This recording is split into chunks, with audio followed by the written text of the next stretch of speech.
Hello, my name is Carolyn Baylor, and I'm a speech language pathologist at the University of Washington in Seattle, Washington. I'm doing a series of brief videos for people with head and neck cancer and their loved ones to help you think a little bit more about the way that this may be impacting communication and your interactions with each other, in hope that it will help you stay connected and strengthen your bonds during this time.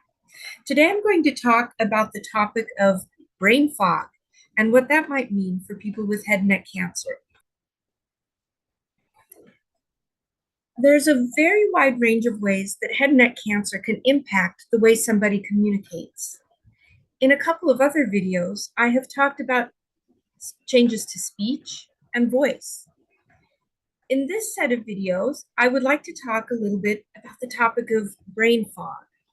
Another term that has sometimes been used is the word chemobrain, although that's a bit of a misnomer because it's not entirely due to chemotherapy. The technical term is cancer-related cognitive impairment, but colloquially, most people call it brain fog. And if you are experiencing it, you know what it is. It can be that fatigue, that fuzziness that sets in with your thinking that can make it hard to think. It can make it hard to communicate. It can make it hard to pay attention and remember things. Thinking and cognitive processing just gets really sluggish. Not everybody experiences brain fog, but many people do. And so this slide set has a few tips if you are experiencing this. The contributors to brain fog are likely multifactorial. We don't really know entirely what causes it or why it comes about, but there are probably a number of things that contribute to it. Some of the things may be physiologic cascades of the cancer and the treatments. This is really changing your whole body in many ways, and that can impact cognitive function as well. You are probably also going through a time where your routines and your habits have really been disrupted. And that can just place a lot of extra cognitive demands on you right now when you are out of your routines. You are learning and processing a lot of new information. And so your brain just has a lot to keep up with right now. We also need to acknowledge that cancer is a really stressful and exhausting experience. And it's hard to really think well and remember things well when you are under stress and when you are really tired. I'd like to share with you a few tips that hopefully will help you manage. And the first tip is just to acknowledge and validate that brain fog is a very real thing. You are not imagining it. You are not making it up. You are not pretending. This is a very real symptom that you are experiencing. And you are absolutely not alone. There are many, many people who experience these symptoms. It's what we might refer to as a hidden disability because it's not really obvious when people interact with you that you may be struggling, but it is very real that you are. So, what are some things you can do to maybe navigate this time a little bit easier? Be transparent with your loved ones. Again, as I just mentioned, these cognitive changes are a hidden disability. Your family, friends, coworkers, people around you may not really know just by looking at you when you're really struggling with some of this brain fog and when you're not. And so you need to be transparent with them and let them know what you're experiencing when you're experiencing it so you can navigate conversations, interactions, tasks that you're trying to do together more successfully. You may feel like you want to put a lot of pressure on yourself to just push through, to just ignore it, to just not let anybody know. But in reality, kind of hiding it and trying to push through is probably going to make it harder. Whereas if you can just disclose a little bit to your family or friends to say, hey, these are some of the things I'm experiencing. Hey, now's not the best time for us to have that in-depth conversation. My thinking's really fuzzy right now. Then that helps family, friends, coworkers kind of adjust around you and know what to expect. It can help put them at ease as well. When you need to do something really important, whether that's having a conversation with somebody or some other cognitive task that you might need to do, like reading some important material, filling out some forms, writing an important email, reduce distractions. You may, in your typical life, be very good at multitasking, able to do things with the TV on in the background, or able to do three things at once. You're probably finding with the brain fog that that is not so easy, or you're making more mistakes. And so you have to simplify, and you have to set the policy of one task at a time, one thing at a time. So if you really need to focus on a conversation or a task, turn off the TV or background music, go to someplace quiet in your house or your office where you can do that work and get rid of the distractions. Have conversations with people in quiet places. And so you may need to simply tell people, I need to turn off the background noise while we have this conversation. Or if we'd really like to visit, instead of meeting at a noisy coffee shop, could you please come to my house? Or could we meet at a quieter place where I can have this conversation more successfully? Group conversations can be really difficult to navigate, kind of keeping track of what everybody's saying. And so you might need to let people know, I'm happy to be here and I'm happy to listen in. I may not say a lot because it's sometimes hard for me to keep up, but thanks for including me and letting me listen in. Or if you really need to talk to somebody, you might need to get into a smaller group or one-on-one. So again, avoid multitasking. That can be one of the best things you can do. Avoid multitasking, avoid distractions. Brain fog can really have a lot of ups and downs. There are probably times of day, situations, certain phases in your treatment where you're actually functioning quite well and don't need very many adjustments. And then there can be times when it is really, really, really tough. And the brain fog is just really settling in a really heavy way. Don't fight it. When you know that you are in a tough time, or if you can predict those tough times, recognize that those are times that you need to simply set aside the more challenging, complex things that you need to do. There's really very little to be gained from pushing through, trying to function in moments of brain fog, and ending up later realizing, oh, well, I just made a bunch of mistakes that now I have to go back and fix.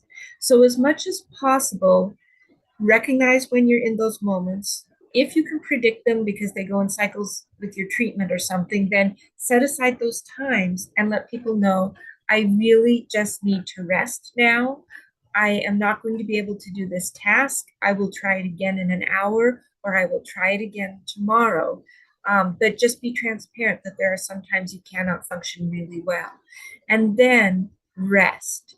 Take a break, take a nap, get some sleep, whatever will be restful for you. Really step away from trying to function and give your brain and your body time to rest. And chances are, with some genuine rest, you will be able to come back to that task better the next time. Back up your brain. You may be somebody who prides yourself on your memory, able to remember things without making to-do lists or grocery lists or writing things down, and you could just handle it all. Unfortunately, you're probably finding during this time with brain fog that that's not the case. And if you're trying to hold everything in your brain, you're probably more likely forgetting things. And nothing could be more frustrating than going out and running those errands and getting home and realize you forgot to do something, or having an important task to do for your family or for your work, and again, forgetting to do it. One of the ways that you can help your brain most is by offloading some of that effort of remembering everything and just making to-do lists or reminders or documenting important things to remember. You might want to do this on your phone or an electronic tablet, or you might want just paper and pencil sticky notes. Whatever works well for you, offload some of the stress on your brain by writing down appointments and reminders, writing down tasks you need to do. Work with coworkers or family and friends on this. If there is joint information that you need to remember together or accomplish together, make the list together. If you've had a conversation where you have made a plan about what you are going to do, document that by, writing down key things that you have decided, and both of you look at that and say, yes, I agree that this is what we talked about. Because one thing that can happen is that if you don't write it down and agree at the time that, yes, this is our document that we're going to share, then it can happen that later on, you come back to that document or conversation, and if you weren't involved in making that list or the other person wasn't involved, you can get into a little bit of I said, you said kind of debate. Well, that's not how I remembered it. Well, that's what you said. Well, I don't remember that. So again, if you can kind of create some of these things that need to be shared together, then you can say, yeah, I see. That's what we agreed on at that time. Give each other some grace. If you are the one experiencing the brain fog, this can be very scary. It can be frustrating. It can be really embarrassing, especially if you are somebody who has always been known to just be on top of things, thinking quickly, moving quickly, remembering everything. It can really be an identity shift for you, an embarrassing identity shift to not be remembering things. Do not take it as a personal flaw. It is a consequence of the cancer and the cancer experience that you are going through. It is a symptom, just like pain is, just like speech changes might be. And so try to offload a little bit of the personal feelings about it, and just recognize it's kind of like everything else you're experiencing. It's a little bit out of your control. For loved ones who may be listening into this video, this can be frustrating and scary for you as well. Maybe you've depended on your loved one to, be the person who remembers everything or navigates everything, and now they may not be able to. It can be confusing as to why it's happening. Be careful about putting too much pressure on them. Again, recognize they're probably doing the best they can, and if they are forgetting things or struggling to have conversations, it's that they're trying their best, but they just can't. And so this means that you might have to take on a little bit more burden yourself to keep track of things, help with memory cues. And again, that's where having a shared system of writing things down, referring things, can take some of the pressure off of loved ones, so that loved ones are also not having to keep everything in their mind or always being the ones reminding. Set up kind of a joint family center where information that needs to be shared and tasks that need to be shared are written down for everybody to refer to together, because the nagging never goes over well in a conversation. So everybody needs to take a deep breath and give each other some grace. Remember, your speech language pathologist can help you. You may be thinking about your speech language pathologist as somebody who is helping with the speech changes or the voice changes, but speech pathologists also work with people who are experiencing cognitive challenges, whether it's brain fog from head and neck cancer or cognitive changes from other diagnoses such as stroke or head injuries. Speech language pathologists are actually one of your experts in rehabilitation and navigating cognitive changes. So if you are connected with a speech pathologist, don't hesitate to reach out to them and ask about these symptoms as well and see what tips they might have. Also, the American Speech Language Hearing Association is a professional speech language pathology organization that can also provide some education and information about cognitive changes, or help you get connected with a speech pathologist in your community if you are not. If you would like referral to a speech pathologist, your healthcare provider, your physician, or your otolaryngologist can help you with that referral.